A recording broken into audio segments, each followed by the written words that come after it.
Hello, and welcome to How Automation and Intelligence Can Simplify Your High Availability. Today's webinar is sponsored by Precisely and produced by Actual Tech Media. My name is Scott Becker. I'm from Actual Tech Media, and I'm excited to be your moderator for this special event. Now, before we get to today's great content, we do have a few housekeeping items that will help you get the most out of this session. First off, we want this to be an informative event for you, so we encourage any questions in the questions box in our webinar control panel. Not only will we have team members responding to questions during the live event, but we'll also have a dedicated Q&A session at the end of the presentation where we'll discuss in greater detail some of the top questions that you ask. That Q&A panel is also the place to let us know about any technical issues you might be experiencing. A browser refresh will fix most audio, video, and slide advancement issues, but if that doesn't work, let us know in the Q&A and we'll provide further technical assistance. Second, in the handout section of your webinar control panel, you'll find that we're offering several resources. I'd especially like to call your attention to the slide deck and a link to get started with Precisely. Also in there, you can find a link to the Gorilla Guide Book Club, where you can get access to Actual Tech Media's great printed resources on technology topics, as well as a link to the ATM Event Center, which has our calendar of upcoming events. So I encourage you to access those resources now and share them with your friends and your colleagues. Now, at the end of this webinar event, we'll be awarding a $300 Amazon gift card to one lucky registrant. Of course, you must be in attendance during the live event to qualify for the prize. Official terms and conditions of today's prize drawing can be found in the handout section. Scroll to the bottom, and you'll find the prize terms and conditions link there.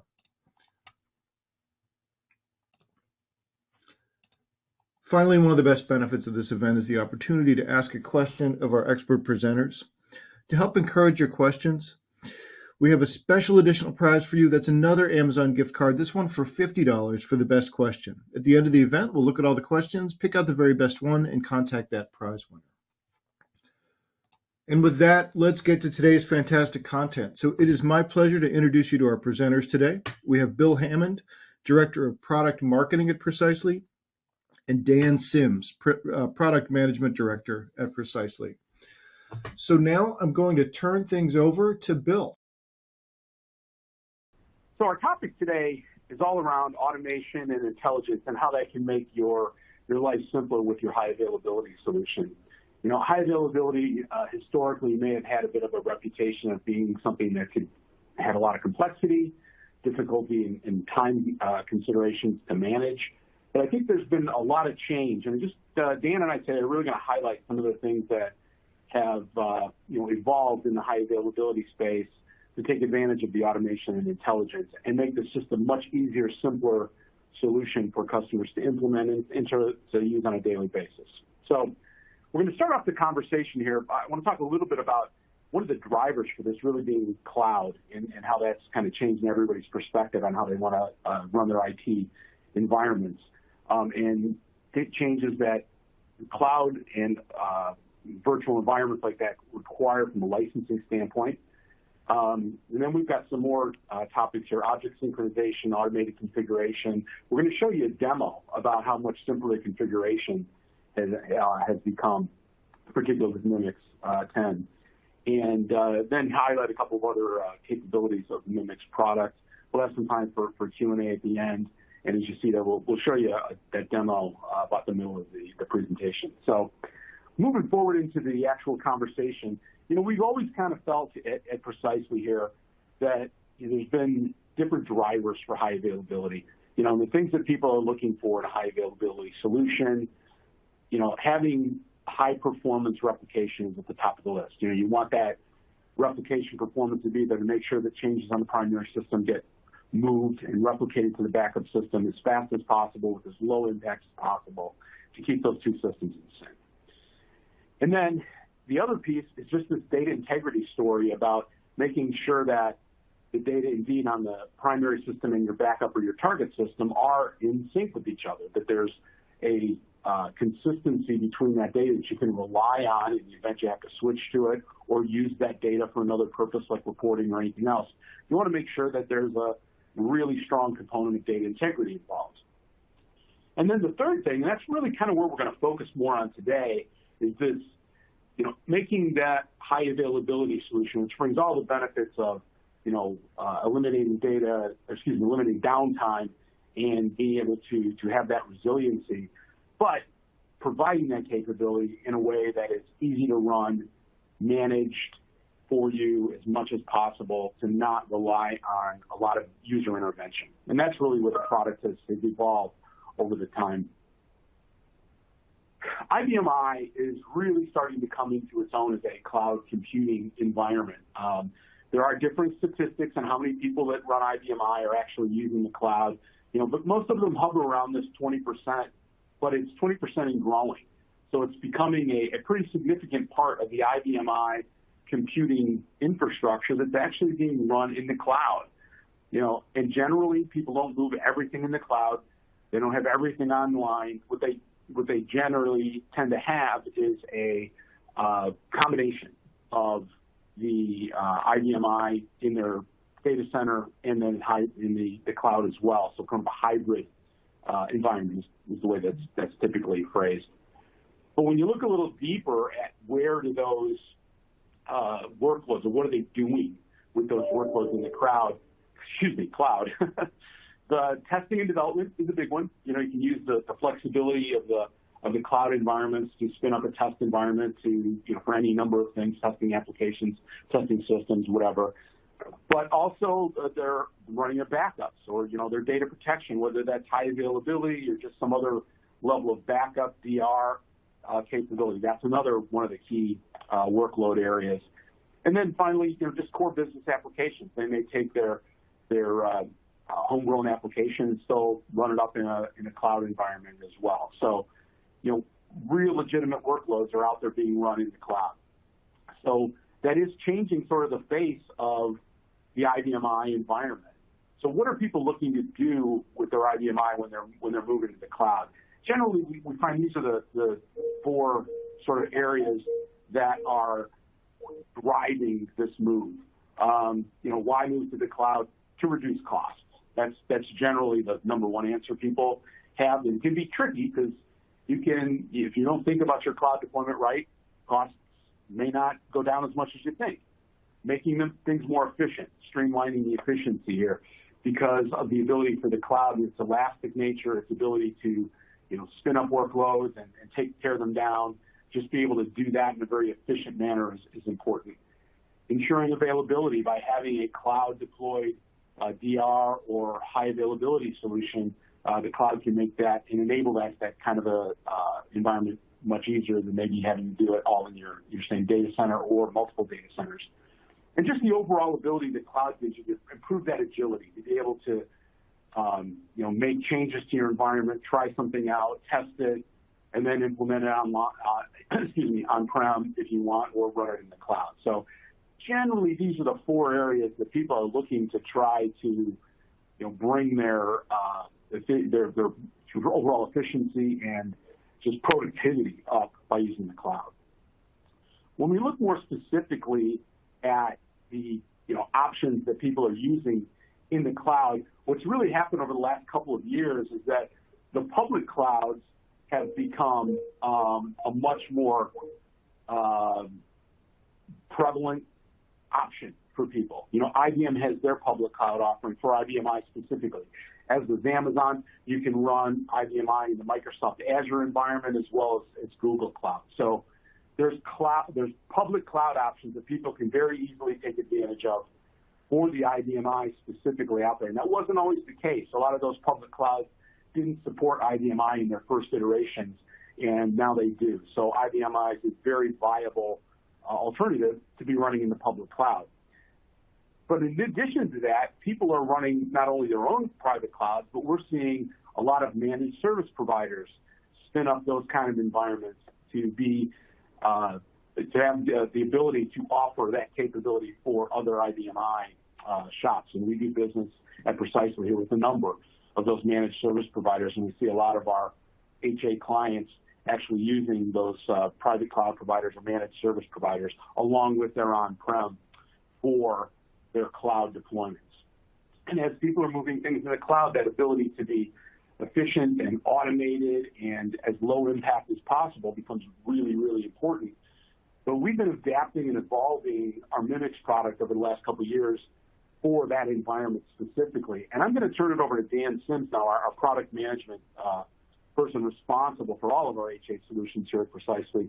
And Dan's going to talk to you about some of the things that we've done that enable this move to the cloud to be a much easier thing than it used to be. So Dan, I'll turn it over to you to start with the licensing issues. Okay, thank you very much, Bill. Dan Sims here, Product Manager, IBM IHA, and it's a pleasure to speak with you today. Thank you for coming. So the virtualization is what it's all about, and I'm going to talk about a number of things that we're doing here with our products, and really today's discussion will be around MIMIX quite a bit, but we are doing these things with our other products as well, with Assure iTerra and Assure QuickEDD. And let's talk a little bit about licensing for a virtual world. So over the past year, we have been working very hard on a licensing model that supports a virtual world rather than a physical hardware world. The licensing that we had previously was legacy licensing based on licensing physical boxes. And that's just not the world we're in anymore. And the things that Bill just talked about, the cloud, that's all about virtualization. Virtualized LPARs, virtualized hardware. Of course, IBMI has been doing virtualization. They were the leaders back in the AS400 days with the single level store and so on. And now it's just gone to such a different level. So our licensing has been architected to provide the customer with a license to IBM IHA software based on the virtualization and the capacity that they need. So this is based on CPW, Commercial Processing Workload, which is an standard IBMI metric. And this license will work across on-premise, hosted, cloud, and hybrid environments. It is designed to work in support all of these type scenarios. And so we can do it with a single license. And so the license capacity can move around to different hardware, different locations, to the cloud, hosting centers. If a live partition mobility event occurs, Assure MIMIX will continue to protect the business, and we will have license keys to allow that to continue to operate when an LPM event happens. If the serial number change, which it certainly will in a live partition mobility event, that will be available in a later MIMIX service pack. So stay tuned for that one. And so that takes us right into virtual serial numbers, some more virtualization. And IBM just announced that this year. We've been looking forward to this for a long time. Virtual serial number solves a lot of issues when it comes to working with cloud environments and multi-tenant hardware environments. So let's spend a little time talking about virtual serial number with logical replication. Okay, so a virtual serial number enables a globally unique serial number for a virtual LPAR. So a globally unique serial number at the LPAR level, not at the physical hardware level anymore. So you can see over here on the right-hand side some diagrams showing a Site 1 and a Site 2 with a couple of power systems with hardware serial numbers and virtual LPARs running on those. And they have globally unique serial numbers. You can see them starting with V0 and V1. Okay, so this LPAR can move across these physical serial numbers. The virtual serial number allows software licensing like MIMIX to be tied to a serial number that is mobile, such as in the cloud and multi-tenant computing environment. You can replicate to and from virtual servers with virtual serial number for HA and DR. So I have one circled, but all these LPARs I'm showing you are configured for virtual serial number. And we're replicating from one site to another using logical replication. So in this diagram, you see how V0-1111 moved from hardware serial number A1 to hardware serial number B2. And so, but since the serial number for the LPAR remains the same, everything just continues to run. Nothing needs to be done. So this is the promise of virtual serial number. We're in very early days on it, but we will be definitely supporting this. And in the new CPW license model I mentioned, it is fully supported. The next thing I'd like to talk to you about, Bill started off talking about automation, and so I'm going to talk to you a little bit about some of the things we've done in MIMIX to improve automation, and specifically for cloud environments. So the thing about the cloud, when you're replicating into a cloud environment, it's a different operating environment than an on-premise one. You do not necessarily have access to the hardware like you did before. You have access to the virtual LPAR. So synchronization needs to be generally done through the wire. And so we spent a great deal of time in MIMIX 10 working on object synchronization designed for the cloud. So MIMIX 10 now provides a synchronization processing queue and manager. Okay, so this is to facilitate more orderly and complete synchronization actions with minimal user interaction. So just get the sync done.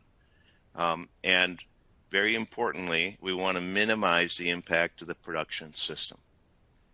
We don't want to be interfering with your production applications while we're doing syncing. So we spent time working on that with this new processing queue and manager.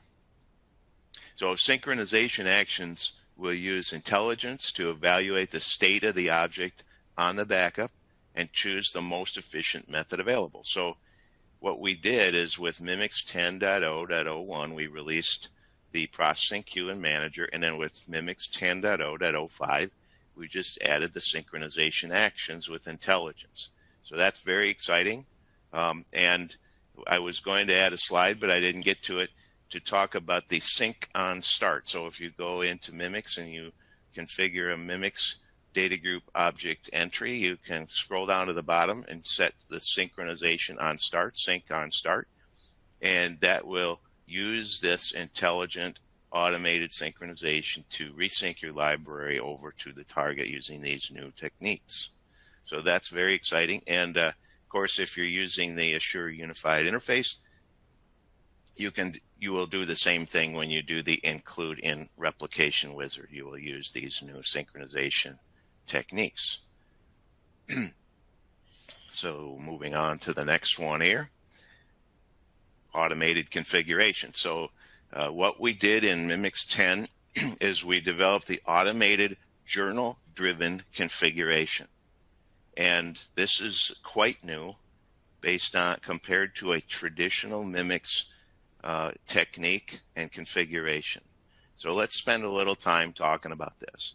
Automated protection keeps pace with your business. What it's really about is that data groups will simply replicate journaled objects. If they're journaled, they're replicated. If they're not journaled, they're not replicated. So we're talking about library, file, data area, data queue, IFS. New data groups can be automatically configured and replication started whenever new journals are created. So that's new. We never used to replicate new journals. You would have to set up your data group for that. Now you have the option to create a parent data group that will watch for new journals. And if it sees one, it goes ahead and creates a data group automatically. And then, as we said earlier, new objects are journaled. They'll automatically be mirrored. This accelerates and simplifies configuration management, especially when complex journals exist. So like you see on the diagram to the right, where you might have a library with multiple journals, objects configured within that library to multiple journals. This is going to make that much, much simpler. And I'm going to show you a demo of that here shortly. This also results in no delays in protection for application-generated journals and schemas. So if you create a schema, we can pick that up, also known as an SQL collection. We can pick that up and have that replicated to the target automatically in real time. More flexible selection rules simplify overall configuration definition and management. More about that here coming up. So here's an example. This is the example where new journals would be created. So let's just start out with number one. Data group 1 is monitoring the Q audit journal, the audit journal, for new journals and schemas. Okay, so it's just sitting there running, and all of a sudden a new SQL schema is created, which creates a new journal. So when you do a create collection or create schema, you get a new journal, and that lives within that schema or in that library. Okay, so the audit journal is going to see that, and the data group 1 is going to pick that up, and it's going to create a data group automatically for that QSQ journal, and the schema is replicated. So now as you add new objects within that schema, within that library, they'll be journal to QSQ journal, and they'll be automatically replicated. When the schema is dropped, data group 2 is removed from the configuration, and the schema, of course, is dropped as well. So that's now that brings me to the next one. Let me just go back to that one here real quick, just to give you a chance to review that last bit. I kind of moved fast on that. So new schema is created, we automatically pick it up, we replicate it, and then if it's deleted, it's dropped. So the next piece I'd like to show you is a live demonstration of the automated journal-driven configuration in action. It's about 4 minutes. So I'm going to go ahead and ask my colleague Jessica to go ahead and start this video when you're ready, please. Jessica?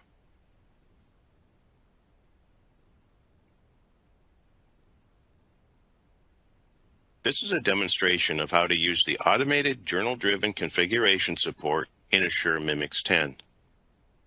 Consider a scenario where objects within a MIMIX replicated library are journaled to multiple journals. Up until Assure MIMIX 10, the only way to properly replicate this was to set up the data group object entries shown on the left. This resulted in a complex configuration that is difficult to manage. If you have done this before, you know that it is common to have a lot more than 3 files that need the include and excludes. With Assure MIMIX 10, we can reduce the object entries down to 2 and provide much more automated support.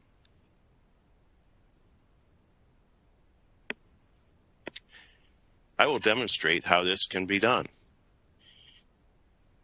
We start out with the 2 data groups, each one with a journal. The main data group with the main journal, the main 2 data group with the main 2 journal. We have the 6 data group object entries and 3 file entries defined.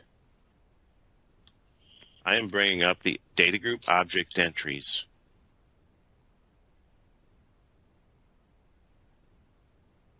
Prior to Assure MIMIX 10, if I need to move any of these files to a different journal, I have to manually change the configuration, which is complex.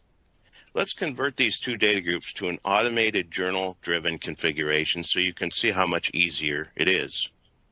This process can be done using the menu panels or with a script. I will use both. First, we will end both the data groups. Now, remove the data group object entries for the library.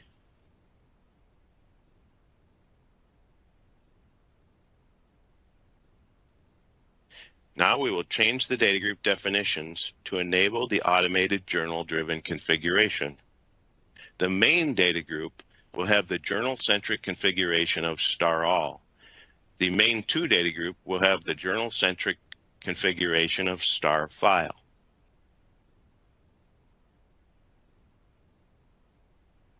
Next, we will add the 2 required data group object entries for the library using the journal-centric object types. Notice how the main 2 data group has no required object entries.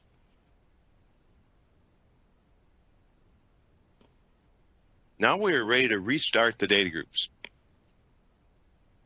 To see the automated journal-driven configuration in action, we'll change the journaling on Table 1 from main to main 2. Let's go look at our data group file entries.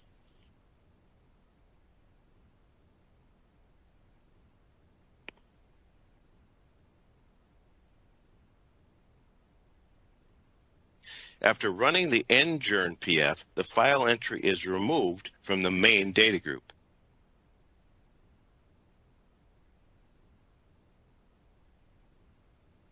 After running the startjournpf, the file entry is added to the main 2 data group. I hope you enjoyed this demonstration of Assure MIMIX 10 in action.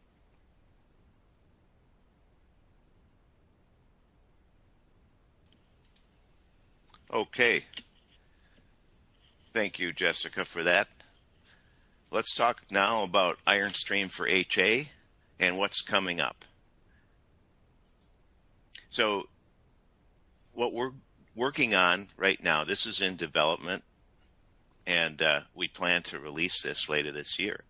But we are going to combine our MIMIX technology with our IronStream technology, put them together to deliver HA status, the MIMIX status, to common IT operation analytics platforms like Splunk, Elastic, Kafka, ServiceNow, and others through our IronStream product.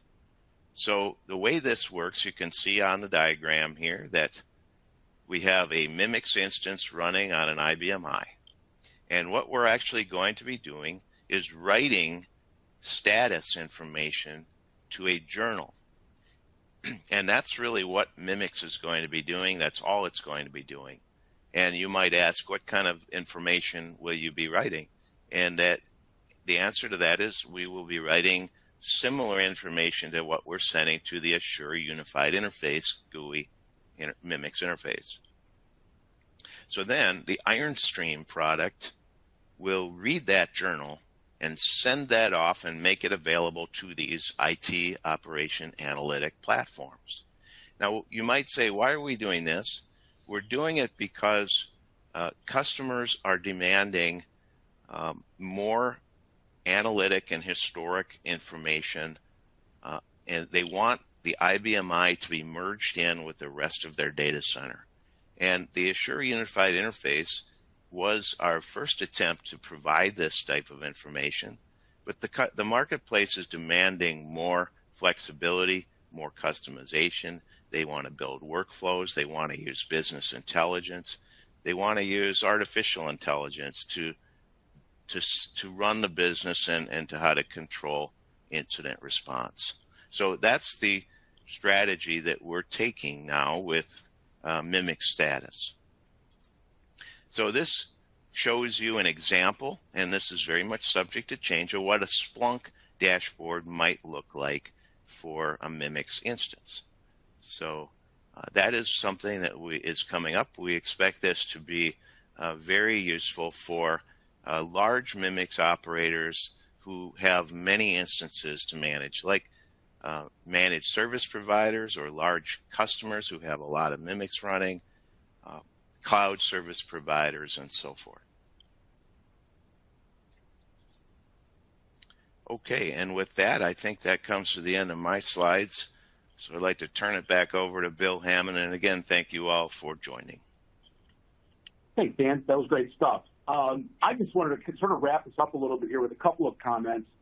There's been, a lot of conversation with both Dan and I early on here about some of the newer features in MIMIX. But when you look across what it's been great at for years and years and years, there's a couple of things I couldn't let the opportunity pass without pointing out, because they fall into this automation and intelligence area. So the ability for MIMIX to do what we call seamless failover, really that confidence in switching and the automation that we provide. You're able with MIMIX, and have been for years, to be able to customize that process, the switch procedure, whether it's a planned switch, an unplanned switch, whatever. You're able to set that up and control how that's going to happen and have it happen in an automated way. So it really does fit into that theme we've been talking about today, and I wanted to make sure that I reiterated that point. That's really a core value of the MIMIX product. So I wanted to mention that.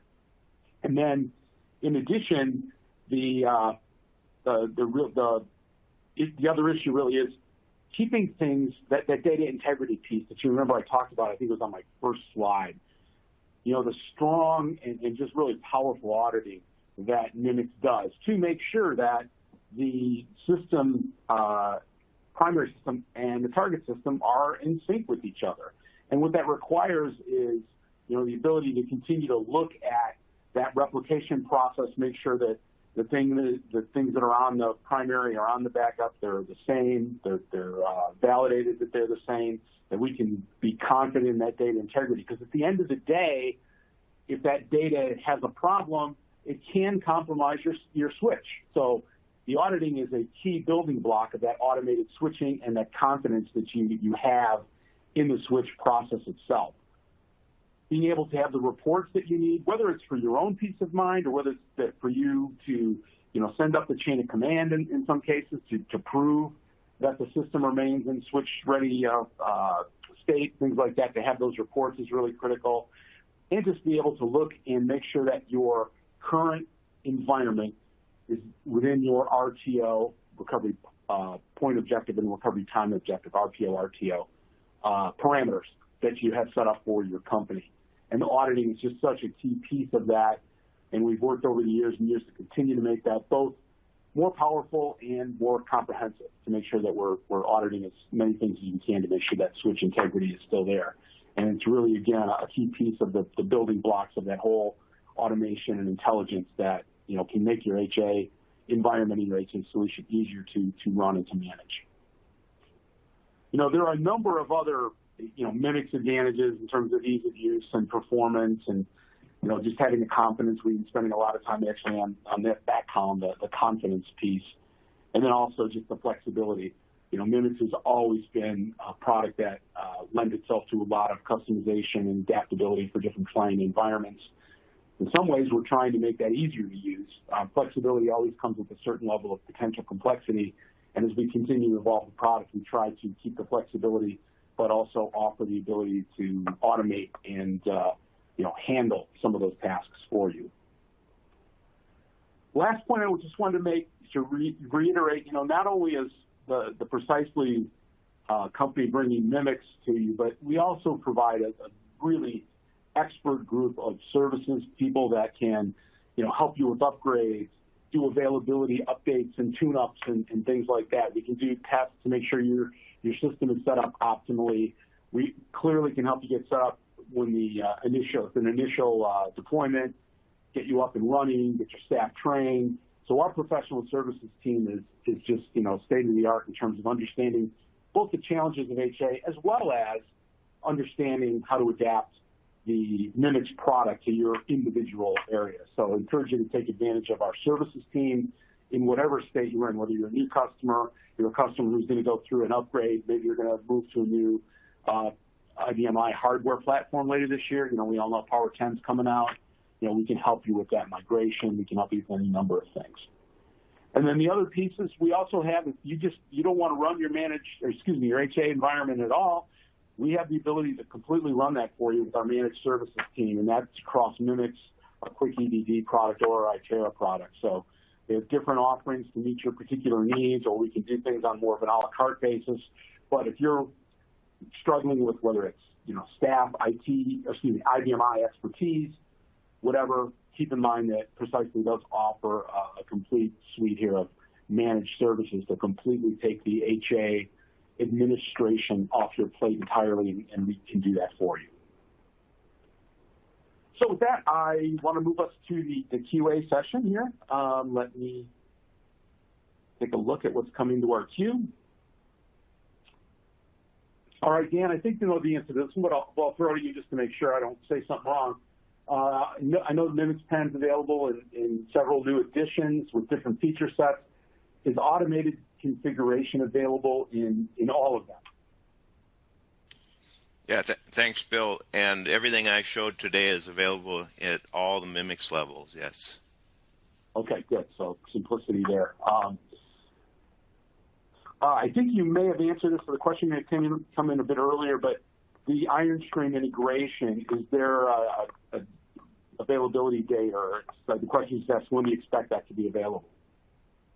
I'm going to go out on a limb and say that it's going to be available by December 31st, but I'm hoping that it will be available in maybe late Q2, or sorry, late Q3 or early Q4.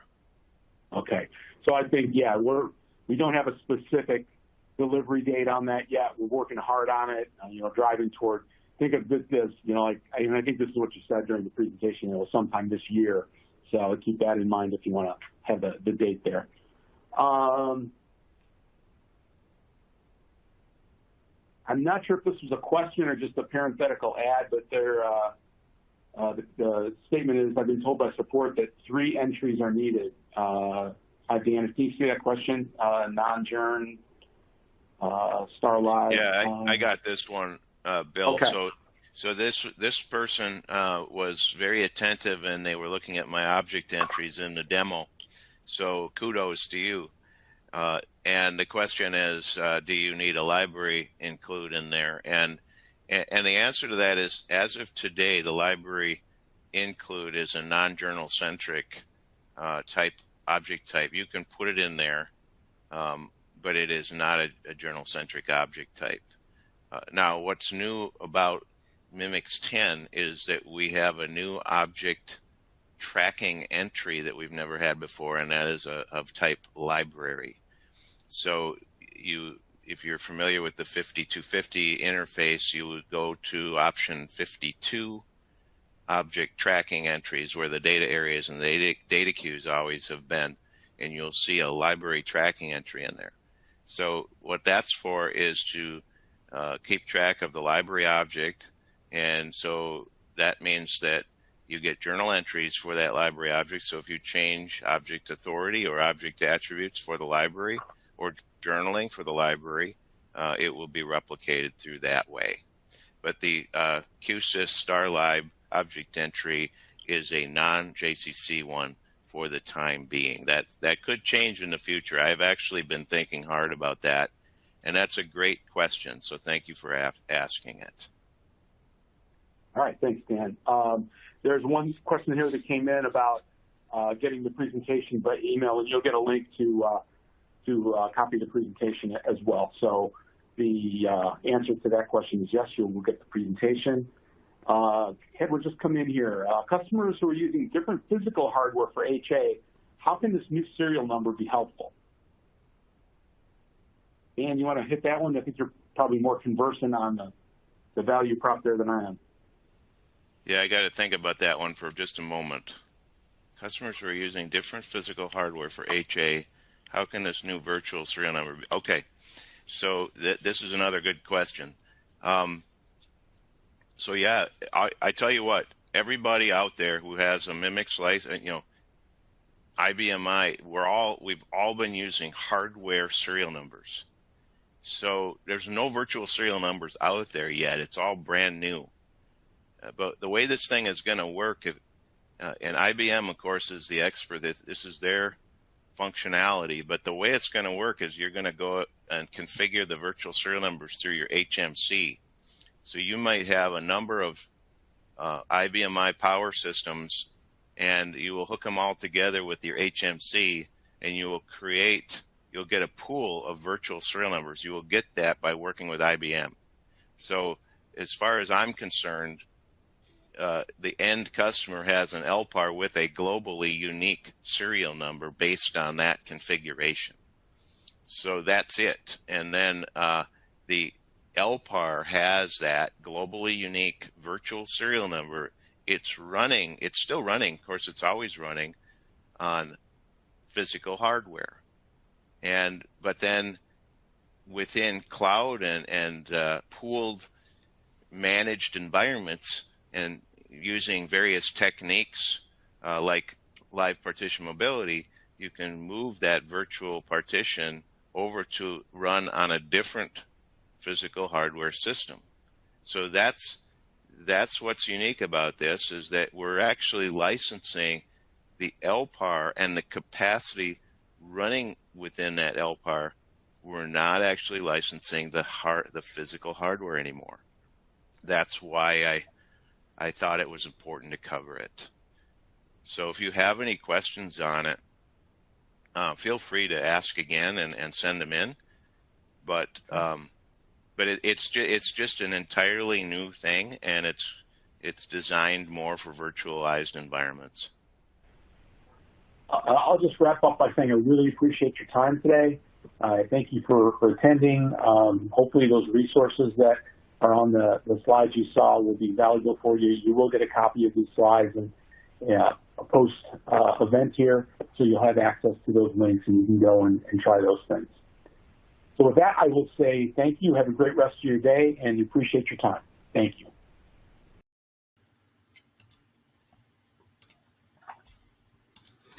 And finally, it's time for the $300 Amazon gift card prize drawing. And the winner today of that gift card is Chris McCrary from Kentucky. So congratulations to Chris.